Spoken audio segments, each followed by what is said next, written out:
नमस्ते, हेलो। मेरा नाम गौरव दुबे है।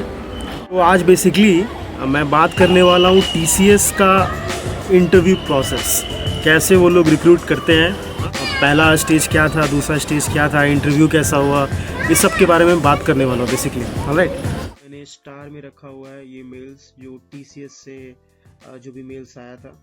तो ये पहला मेल है, आप देख पाओगे। डियर गौरव दुबे, आप देख सकते हो TCS off campus drive 2017 and 2018।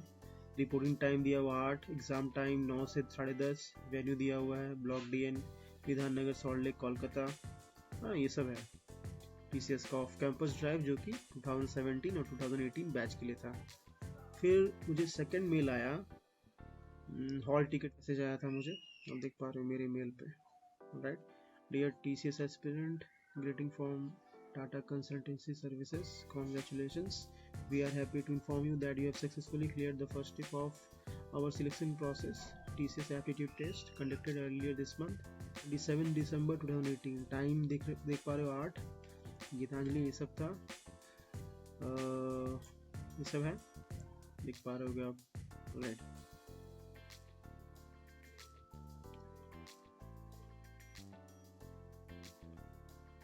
सब मैसेज आया। राइट, फिर आप देख पाओगे ये जो दिया, तो ये देखो पीडीएफ आप all semester original marksheet to be produce at the time of interview, है ना, और should not have any backlogs, should have cleared all subjects, all percentage calculation to be made considering all the papers, है ना।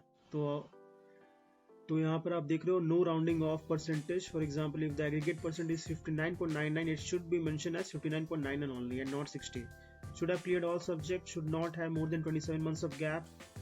10 mark sheet, yes, minimum 60% minimum, 12 maybe 60% minimum, diploma 60% minimum, graduation all semester 60% minimum, graduation maybe 60% minimum, original graduation all semester original PG, yes, PAN, yes, passport, yes, आधार, yes, ये सब चाहिए। Mandatory documents for joining TCS, है ना। Surety verification page देख पा रहे हो, yes, pan card, medical certificate, है ना, ये सब चाहिए होगा, ये एक्स्ट्रा पीडीएफ में। अगर आप ग्रेजुएशन कंप्लीट कर लेते हो, जैसे मेरा बीटेक इलेक्ट्रिकल इंजीनियरिंग था, तो उसके बाद मैंने कोर कंपनीज में भी अप्लाई किया था और आईटी कंपनी से भी अप्लाई किया था, क्योंकि मेरा प्रोग्रामिंग भी थोड़ा बहुत ठीक ठाक था, ना ज़्यादा उतना अच्छा, ना ज़्यादा उतना ख़राब। तो टीसीएस का जो प्रोसेस होता है पूरा रिक्रूटमेंट का, उसके बारे में बात करने वाले हैं कि किस तरीके से मेरा वहाँ पर प्रोसेस हुआ था, कि पहला स्टेज क्या था, दूसरा स्टेज क्या था और फाइनल इंटरव्यू क्या था, किस तरह का क्वेश्चंस उन लोगों ने पूछा था। आपका जब पहला स्टेज होगा, हाँ, वो बेसिकली वो लोग देखते हैं कि बेसिक कॉन्सेप्ट है कि नहीं बच्चे के पास। उसके बाद लास्ट स्टेज में इंटरव्यू प्रोसेस, उसके बाद आपका फाइनल सिलेक्शन। उसके बारे में ही मैं आपको बताने वाला हूँ, थोड़ा बहुत गाइडेंस देने वाला हूँ कि क्या आपको करना है, क्या अवॉइड करना है। ऑलराइट, तो जो मेरा पहला स्टेज था वो बेसिकली एमसीक्यू क्वेश्चंस उन्होंने पूछा था, मल्टीपल चॉइस क्वेश्चंस ऐसा करके था। ऑलराइट, तो उसमें आपका इंग्लिश, मैथ्स सब कुछ चेक कर लेते हैं वो लोग, और वो एमसीक्यूज़ में आपको मैथ्स, हाँ, बेसिक मैथ्स जो होता है, साइंस, ये सब क्वेश्चंस रहेगा, और लास्ट में प्रोग्रामिंग्स के आपसे क्वेश्चन पूछ लिए जाएंगे 5-6, just to check your basic knowledge about maths, programming languages. हाँ, आपको हायर कर रहे हैं, कुछ ना कुछ तो नॉलेज आपको प्रोग्रामिंग का होना चाहिए, जावा, C++, ये सब का। ऑलराइट, तो ये दिमाग में रखना है आपको कि थोड़ा मान लीजिए आपका कोर पेपर भी है, मैकेनिकल, इलेक्ट्रिकल, सिविल के लिए के हो आप आईटी, CSE ये सब के नहीं हो, कंप्यूटर साइंस ये सब के नहीं हो, तो आपको थोड़ा बहुत प्रोग्रामिंग में ध्यान देना पड़ेगा अगर आप चाहते हो इस कंपनी में प्लेसमेंट लेना। ऑलराइट, तो उसके लिए क्या करना है, आपको कहीं भी आपका कॉलेज हो वहाँ पर जाओ, बहुत सारे आपको प्राइवेट इंस्टीट्यूट मिल जाएंगे, वहाँ पर ज्वाइन हो जाओ, आपको C++, जावा, ये सब बेसिक प्रोग्रामिंग और भी हायर लेवल प्रोग्रामिंग आपको सिखा दिया जाएगा, जो कि आपको बेसिकली ये इंटरव्यू को क्रैक करने में हेल्प करेगा। तो मैं फ़िलहाल मैं अपना बता देता हूँ कि मेरा जो एग्ज़ाम हुआ था पहला स्टेज, मैंने वो क्लियर कर लिया था, क्योंकि देखिए अगर आप एवरेज स्टूडेंट भी हो तो भी आप क्लियर कर जाओगे। अगर आपका अगर बेसिक नॉलेज भी है थोड़ा बहुत प्रोग्रामिंग के बारे में, मैथ्स, ये सब के बारे में ना, तो आप क्लियर कर लोगे, उसमें कोई आपको प्रॉब्लम नहीं होने वाला है। ऑलराइट, तो मैं वापस आऊँगा क्वेश्चंस में। तो स्टार्टिंग के क्वेश्चंस मैं बता चुका हूँ, सिंपल जो मैथ्स होता है, ठीक है, वो सब आएगा, और प्रोग्रामिंग लैंग्वेजेस में आपसे एक छोटा बहुत प्रोग्राम पूछ दिया जाता है, वही प्रिंटफ, स्कैनफ, ये सब जानते होगे आप, C आउट, सी इन, ये सब पूछा जाता है। जनरली वो लोग सी से ही प्रोग्रामिंग देते हैं, C++ से नहीं। ऑलराइट, जो मेरा प्रोग्रामिंग आया था वो सी से पूछा गया था, प्रिंटफ, स्कैनफ ये सब यूज़ करके, और C++ रहता है, सी आउट, सी इन ये सब आता है। ऑलराइट, और stdio.h ये सब, iostream.h ये सब आपको थोड़ा बहुत नॉलेज रहना चाहिए जब, क्योंकि वो आपका बेसिक चेक करेंगे। आउटपुट निकालने आना चाहिए, उस पर भी मैंने क्वेश्चन देखा था, I++, माइनस आई, ये सब पे इंक्रीमेंट डिक्रीमेंट ऑपरेटर्स, हाँ ये सब थोड़ा दिमाग में रखना, क्योंकि वो लोग बेसिक चेक करने वाले हैं, ज़्यादा डिफिकल्ट क्वेश्चन आपसे नहीं पूछा जाएगा। ऑलराइट, अच्छा, तो मैं किसी तरीके से पहला राउंड तो मेरा क्लियर हो गया था। तो फिर उसके कुछ दिनों बाद मुझे फिर मैसेज आया कि ठीक है आप इंटरव्यू के लिए आ जाओ। ऑलराइट, तो मेरा इंटरव्यू पड़ा था कोलकाता में, तो मैं वहाँ पर गया इंटरव्यू देने के लिए। तो बेसिकली जो इंटरव्यू प्रोसेस था कि बहुत सारे बच्चे आए हुए थे।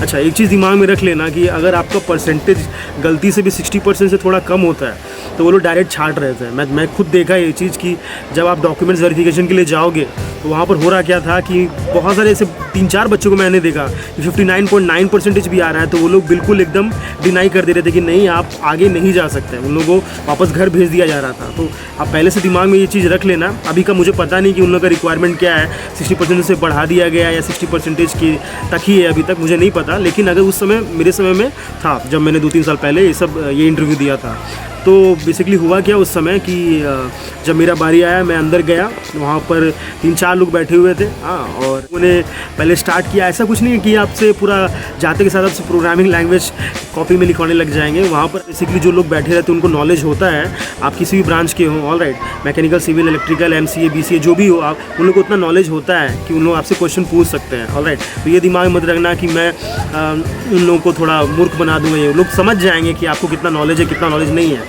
ऑलराइट, फिर भी लेकिन वो लोग स्टार्टिंग ऐसे नहीं करते कि आपको कुछ दे दिया कि बनाओ भाई कोडिंग लिखो, ऐसा कुछ नहीं होने वाला है। पहले वो लोग जाएंगे तो आपसे नाम वाम पूछेंगे आपका थोड़ा, कि आप कहाँ से हो, हाँ आपके प्लेस के बारे में बताओ, आपके लाइफस्टाइल पूछेंगे, गर्लफ्रेंड कितनी, ये सब थोड़ा बहुत पूछ लिया जाएगा।